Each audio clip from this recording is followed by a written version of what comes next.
انتحاریات در کابل بسیار زیاد بود. انتحاریات در کابل زیاد بود. یکی از جوانان بیچاره رفت که خود انتحاری کنند. کمی اسنا وقتی که داخل شهر شد، این نفرها را که دید عسکرها در پیش رویش آمد، وارخطا شد که خود انفجار کنه، عوض تکمه انفجار را بزند. کمی اسنا همین تکمه را زد و از پیشش وارخطا شد. و پیش از اینکه در کابل بیاید برایشان ملا گفته بود که او شما که وقتی که می روی او در دنیا که می روی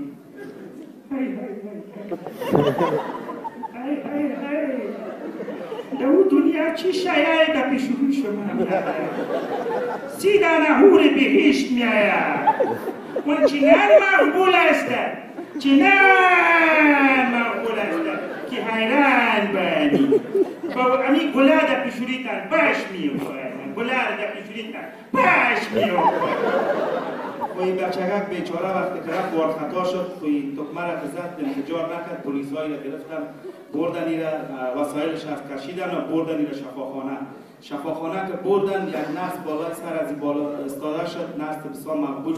سلام چطور است؟ قند و نایف جوانی خدایا چرا تو خود انفجار میداری؟ ما انفجار چی میکنی؟ کجاست 29 تای دیگه؟